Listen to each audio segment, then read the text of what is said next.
Nice. So here we are with Dorien, uh, who has been repairing antique clocks for the past 61 years. 61 years. Yes, Here- I started on my birthday in January 24th, 1954, when a friend gave me a broken alarm clock. And of course, I took it apart and wrecked it. But then eventually I learned I didn't have to wreck them all. I can fix them. So I've been fixing them ever since. How was the feeling that you could actually fix them? It took about a year and a half of wrecking them before I finally got around to start fixing them. And the ladies at the church rummage sale would save me the clocks every year. So I had plenty of them to work on. But then they were just junk. For a while, these old clocks became treasures. And to some degree, they're being discarded now because young people are perfectly happy. But then there are people who like to keep these clocks for sentimental purposes, for sure. Well, there's a lot of sentiment involved. I just put 11 bushings in a clock that I doubt is worth $100, but somebody's mother gave it to them, therefore it has to be fixed. Oh, wow.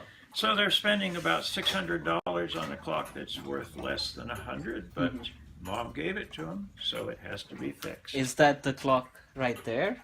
That is that inexpensive German clock from about 1900. This thing, it's made of good brass and good steel, and once repaired, which I think it is now, it will run for many, many years. In front of it is a French clock from somewhere around 1815 that is made of very good brass and steel, and its life expectancy, if they take even poor care of it, is probably 400 or 500 years. Max is working on a Furtwängler clock from Germany. It was made somewhere between 1924 and 29 when they went out of business. It has a very fancy case and a very ugly dial, and it has a superb Westminster chime movement that makes a delightful sound. In reality, it's not worth much because it's a big clunky thing that goes on the wall and takes up a lot of room, and your digital phone will keep better. I should say your phone, anybody's phone, will keep better time than this clock will, but the clock will make a very nice chime every 15 minutes. Have you ever sold some clocks, or you've always been in the repair business? I've always been in the repair business. I'm a terrible salesman. I prefer, when I get tired of a clock, to give it to somebody who will take care of it and want it. What about these clocks? What are these? Well, They these look are something. mostly locomotive clocks from the 1890s. You'll never know what railroad they came off of. They are superb timekeepers. They run 60 hours on a winding, so if the railroad wasn't running on Sunday, on Monday morning when you wind it back up, it'll still be running on time. That's nice. They're really, really good timekeepers, so you can get your train onto a siding so the train coming the other direction on the same tracks doesn't hit you. This is the deluxe model that's dust-proof. This is the not-so-deluxe model that isn't dust-proof. Either one will run about 30 years between servicings. Seth Thomas Clock Company in Thomaston, Connecticut sold you the loose movement if you wanted. You can put it in a gauge case, and thus you have the same thing as a ship's clock. Can I buy this? No, you can't. You can't. I bought that on eBay for $105. It's as a piece of machinery, it's absolutely superb. Wow. I've been looking for one of these. This is a waterproof ship's clock because it has a screw-on bezel as opposed to a hinge one. It's their very best grade 2-week running movement. I have never seen another, and chances are I never will see another. See, it's a pity you won't sell them. There are a lot of people who would be interested in buying them. Well, but if they got tired of it, if it was only an image on their computer, they could just push delete and they wouldn't have to deal with it anymore. This you have to wind up every week, and it'll be within 2 or 3 seconds, but your phone is closer. What's about that wall clock which has standard time written over it. That wall clock came from a Noe Valley garage sale. Somebody bought it after the sale when nobody would pay $200 for it. He put it in his. He bought it after the sale was ended for $200. I don't know what the asking price was. He put it in his Ford Bronco across the seats and then tried to drive home and discovered he couldn't drive with it in the car.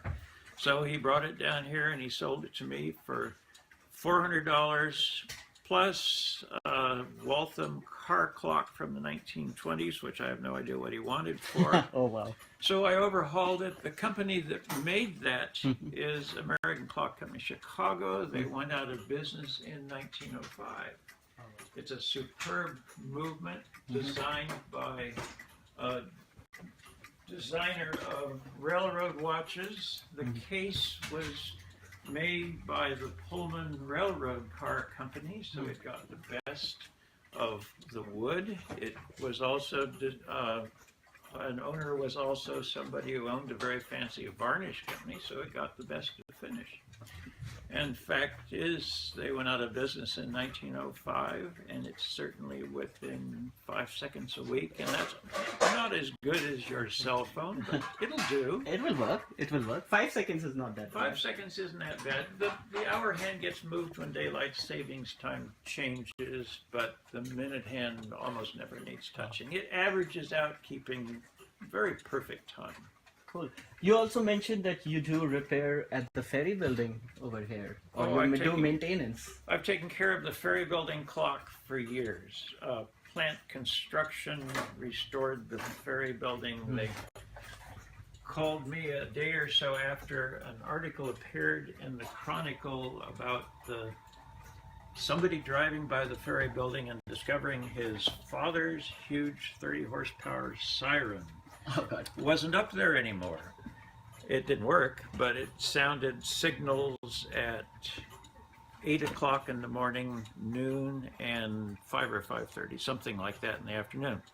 But he discovered that the siren wasn't there, so he did some checking on why the siren wasn't there, and it turned out they had hired somebody for $3,000 just to smash the siren up, lower it to the ground, and put it in the dumpster. And the next project was to figure out what to do with the clock. The game plan on what to do with the clock was to smash the clock up. And it's, yay so tall, and it probably weighs 2 tons. It's a great big cast iron thing about that wide that was wound up every Saturday morning for years. And they said what to do with it, and I don't know why they called me. Maybe I was just lucky. I gave them 3 options. The first option was let me overhaul it and you can wind it up and run it. And the second option, thank you, Max. You found the spring I've been looking for all day. Oh, nice. The second option was to lock the clock room up, which is about an 8-foot cube, and there's a 1-ton weight that drops below the clock, and the pendulum's 13 feet long. The second option was lock the clock room, let me put 4 electrics in, and that would have cost them more than $40,000. Oh, wow. The final option was, why don't I just motorize the escapement on the old clock so it turns at the right speed to make the hands turn at the right speed, clean the clock and use it. Fix it. That cost them several $1,000s, but not very much, and in fact it still is in use today, and that's the way I modified it and motorized the escapement. You can't take anything off it and have it work, so no souvenirs will be taken. And it's still running today. So this is great. Well, thank you so much for the introduction on clock repairing and the whole history you've spoken about. This is quite fascinating. And what's your phone number? How can people get to you when they want to fix their clock, apart from coming here? Well, can they call you beforehand? They can. If they're coming very far, it's wise to phone ahead of time just to see if I'm going to be here. Okay. I'm typically here from about 8:30 in the morning to precisely 4 o'clock. 4 o'clock, the doors close, and I just go away. But 415-648-8680 will make my phone ring. If I'm not holding something that it will take me a long time to get where I was by setting it down, I will answer the phone, or they can contact me by email. I typically answer emails, declare@mayastown.net, and if I get your email, I'll answer. Otherwise, just take your chances and come by. Parking can be terrible. It's good on Thursday, it's terrible on Tuesday, and there's lots of construction, so just double park. Call me ahead, double park, and I'll come out and meet you at the car. Cool. Thank you so much, Dorien. You're welcome. So for your next clock repair, you know where to go. Dorien, thank you. Thank you.